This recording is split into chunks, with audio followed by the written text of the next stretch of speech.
Hey, what up everyone? I think warriors are, there's a very high chance I might start playing warrior again. They got a lot of stuff back. I don't know if it's gonna feel as good as mop, but it's definitely getting closer, for sure. And it makes me wanna pick it up again. Like, warrior in BFA is awful to play, I hate it. But this is a lot better. You have Piercing Howl and Hamstring, right? But Piercing Howl...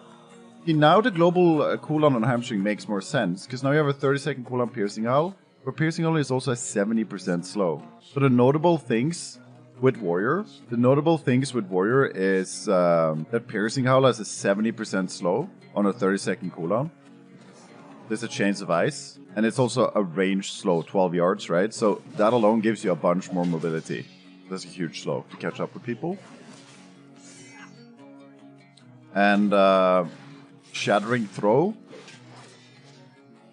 is back, and it seems to work like before, except it does 500% more damage on Absorb. So I just tried on a mage, and it basically does exactly enough damage to get a Blazing Barrier off right now. I don't know if I doubt it's gonna be worth to like use this in PvP, in Arena that often on barriers and stuff, but maybe. If you're meeting something like a priest and he has a big shield up, it'll be better than when you're stuck in a route, you'll probably press Shattering, right? So it has more uses than only Ice Block and Bubble and stuff. And then they changed Spell Reflect.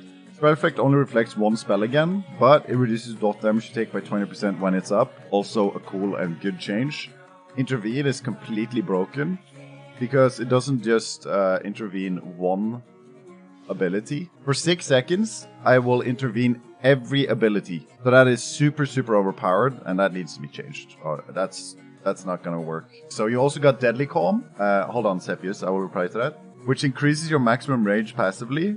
This is off global, which is worth to note. Reduces the rage cost of your next 4 abilities. So it doesn't seem to work on Ignore Pain though, or does it? Yeah, it doesn't work on Ignore Pain. Which is kind of weird, because it does say your next 4 abilities, not offensive abilities, and Ignore Pain is an ability.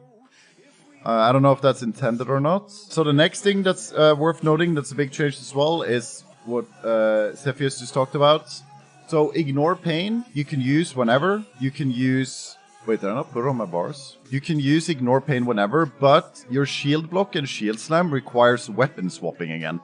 The weapon swapping is back in the game. So you just click your 100 shield macro, and it doesn't seem to put you on global. It just swaps it right away, and then you can use your shield slam and your shield block. So right now I'm taking 177 damage from melee, and then I shield block, and I take, it absorbs 65. It blocks 65. So you have shield block and you have Ignore Pain. Ignore Pain has a 12-second cooldown, ignoring 50% of damage taking up to 1.7k. Then you have Shield Slam as well. But your Spell Reflect does not require one-hander and shield. This works with two-hander. There's only those 2 abilities. I think that's cool, because it makes you think more, right?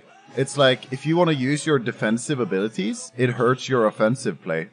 And that's how every class should be, in my opinion, for PvP. I think that is an awesome change, right? And it'll make warriors differ. Like, every warrior won't be the same, because you're going to be making different decisions. Yeah, so they definitely need to nerf Intervene, though. It's really broken. You know what I would love to see? I would much rather they nerfed Intervene to only redirect one ability, and then instead Intervene takes you out of a route. Or maybe it doesn't take you out of a route. Maybe that's too much. Maybe it should just remove your slows, because that would also be cool. I would love that, at least, right? Nerf, that's because right now it redirects everything for 6 seconds. That's way too much. Yeah, Intervene is completely broken. That's not gonna work. If it's like this, warriors are way too overpowered. So that needs to get nerfed 100%. It's way too much. Super, super, super broken. That's not even good for the game at all, I think. I'm gonna be checking. I can check every every class today, I guess. I don't think it's worth like checking out Fury too much. I guess we've gone over arms now, right? There's not too much more. And then Fury. Is there even anything to check? Did anything change at all? They changed some talent. You have Onslaught, 9.9 second cooldown. Brutally attacks an enemy. Requires Enrage. Wrecking Ball, becoming rage transforms into anti-mixed whirlwind. Does 30% damage. Okay. Whirlwind generates 3 more rage and slams your primary target. Okay. So the only thing to check is like Onslaught, right? So we put on two handers. We charge in. Oh, I don't have charge bound here. I mean, okay. So Fury didn't get too much. Arms is very changed. Not too much exciting stuff going on with Fury just yet. I don't think I'm even gonna go into pot specs. Let's just move on to the next class, yeah? Or do you guys want me to test something else? I think we're good, right? I've gone over everything. I'm pretty sure.